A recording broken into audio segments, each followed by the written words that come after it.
everyone, welcome back to my tutorial. In this tutorial we are going to solve this bracket with material nonlinearity. I have taken a material property of steel with an Young's modulus of 210 gigapascal and Poisson ratio is 0.3. After the elastic limit, I have taken a stress strain curve. So this is the strain and stress data. We will be giving as an input to solve this problem. The boundary condition is, so bottom here we are fixing x displacement, y displacement, z displacement, and here we are applying the force of 1000 Newton. Now we will solve this problem using salome. I have already have a geometry, so first we will import the geometry here.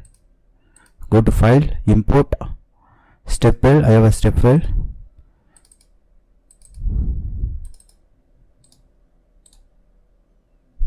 So after importing, we have to check the file dimension. So select this file, inspection, dimension, bounding box. Now this is in meter, so now everything is in meter, so we'll keep this file. So after checking this dimension, we have to apply the same dimension in force as well as in the material property. So first we have to check this file is a shell surface file or a solid file. For that, just go to new entity, build, there is option called explode. So we see only cell, just apply and close. So we got the cell. Now just go to new entity, build, solid, apply and close. Now we have built the solid. Then we'll create the groups to apply the boundary condition. First we will save this file, save as. I'm just saving this file here. Now we'll create a groups.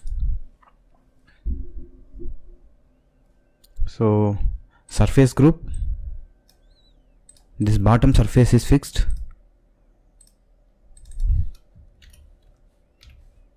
Just apply. Here we have to apply the force, the surface. Select the surface. I'm just naming less load. Just apply and close. Now I have created these two groups. Then we'll go to the mesh module to create the mesh. First select this solid, mesh, create mesh. I'm going to create a tet element. For that, going to use NetGen 1D, 2D, 3D algorithm. NetGen simple parameter. Instead of simple parameter, we'll go for 3D parameter. First we'll keep this course, save OK, apply and close. Right click and compute it.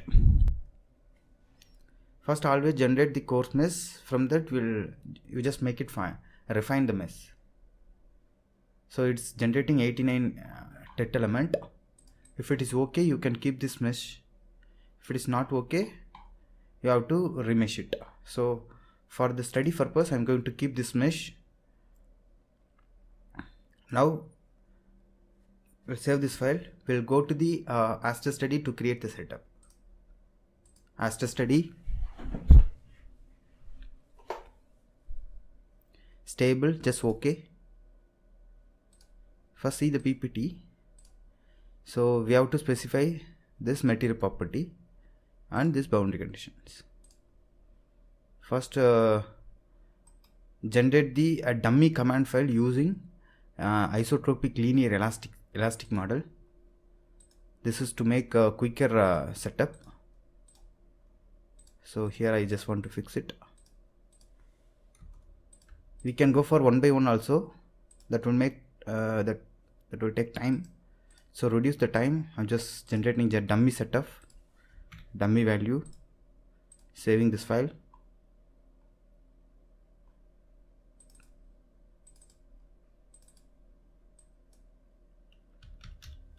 Result.rmed. Just to save, finish.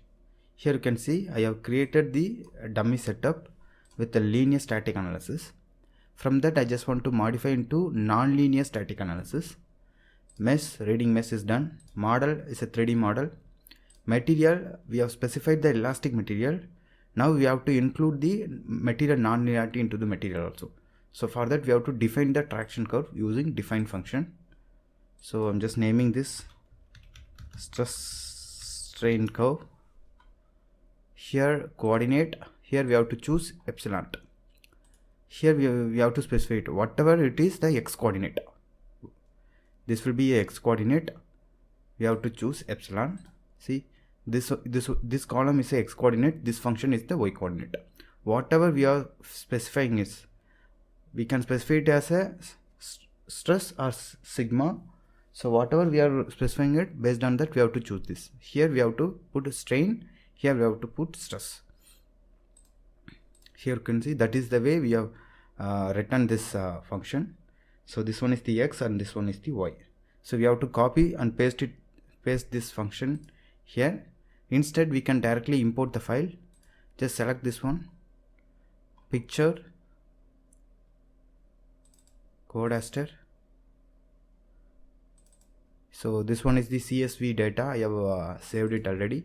Just open it. Here you can see the strain. This one is the strain, this one is the stress. So the first condition is this, the x coordinate has to be in the increasing manner. Here you can see it is in the increasing manner. So now just say OK. So this is a resume name, we can give any name. So based on this strain, it will take automatically. This one is the stress. This is the linear interpolation function. Right side it should be a linear. If the stress goes behind the stress strain function, if it goes behind this value, also it will calculate based on the function what we are defining here. So here I am defining linear. So what it will do, it will go behind linear function. Okay. So on the right side it should not be a linear, it should be excluded here. So for that, the left side it has to be excluded. So just apply, say OK. Now I have defined the stress strain curve. Then I just want to define our load function. Before we will define this one. So I have defined the stress strain curve. We'll include the stress strain curve into the material. For that, go to traction, edit. So that is stress strain curve is a sigma. Just say OK. Just apply. Here you can see. So up to the elastic limit, it will take the linear elastic property. Then after the elastic limit, it will take the stress strain curve. Just apply and OK. Then so we have assigned this material to the model. So define fixing. So here we have fixed it.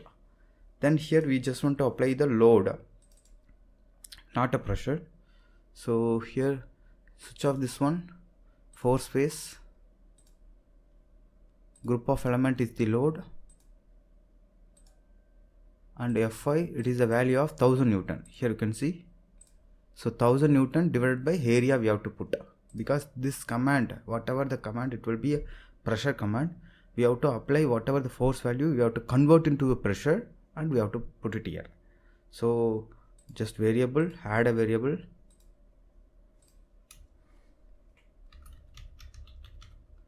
pressure.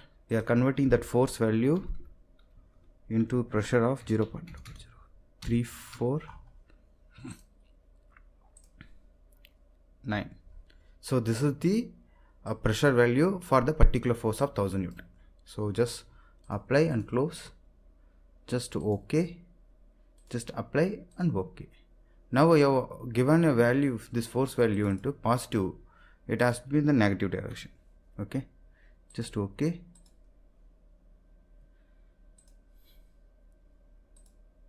Yes.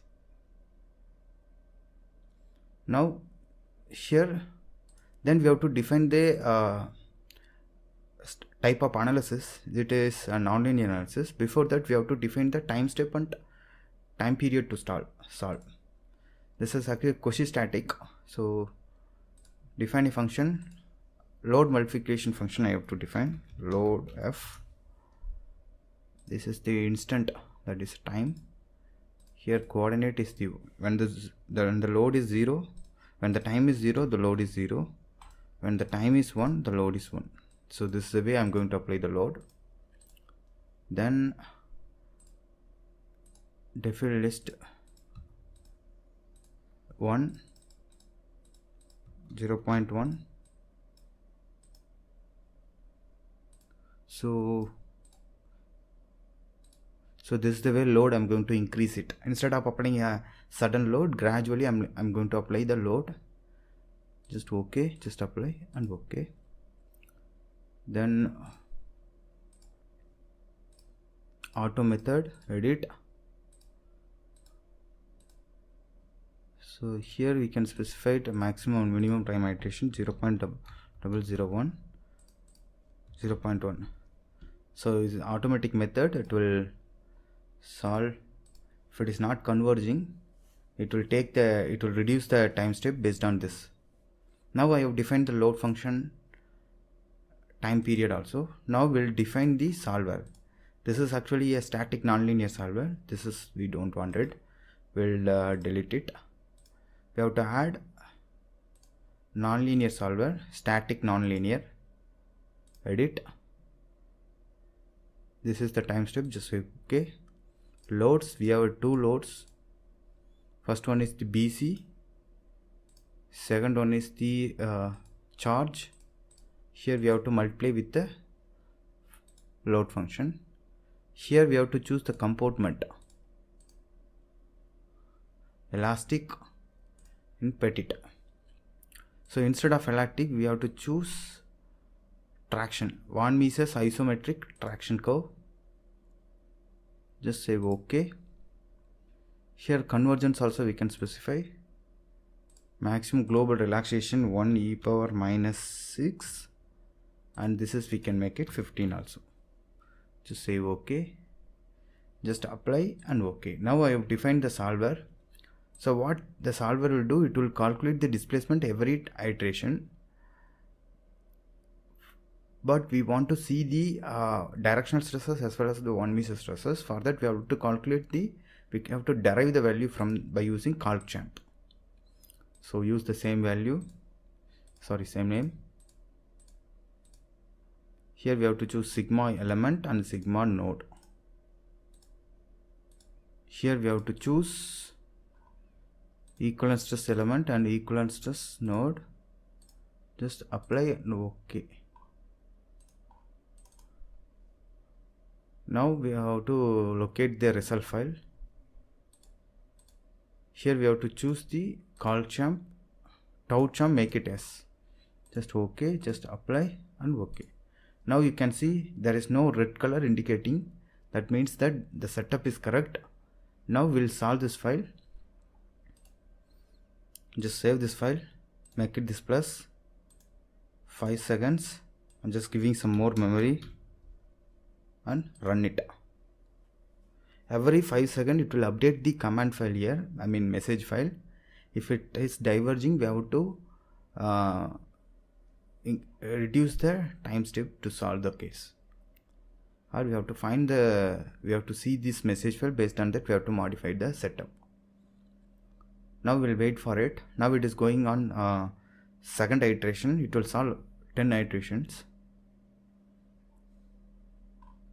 See, it is every single iteration it is converging. It's converging very quickly. Now it is going 6th iteration, 0.6. Here you can see the graph, 80% it is completed.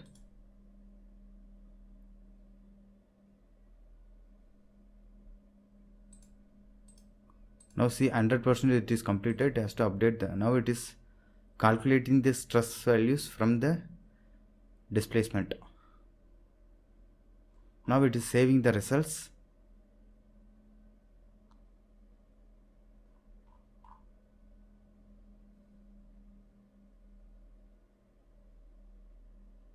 Now it is solved without any error. Now we'll see the results using a paraview. Go to paraview. We'll open the file here.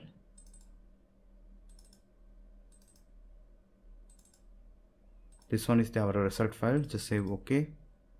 Just apply it. Now we have imported the file. Now what we'll do, we'll read the data first. Now it will show the 0 0 value. So we have to read the data, complete data. Now we'll go to the one by one other datas. Now see. So here we are fixing it. It is getting maximum stress here. So here we are not getting stress. That's why we have reduced the material here. So this one is the von Mises stress. The von Mises stress is coming around 7 7 megapascal. We'll see the sigma xx. So this way we can see the results, and we can go for a very good gray instead of gray gradient background. Here we can change this into a rainbow blue to red, apply and close. Here also we can change this into 12. So this way we used to see the results. Similarly we can modify it here also, blue to red. This is just make it 12. This one is the displacement magnitude. We want to see the displacement in y direction. We can, this is the displacement in y. Here we are applying the force, so it is bending. 1.4 minus 1.4 e power minus y is the maximum displacement. This one is the von Mises stress. We are getting 7 megapascal. So now we have completed this tutorial. Thank you for watching my videos. Please subscribe my channel for more videos. Thank you.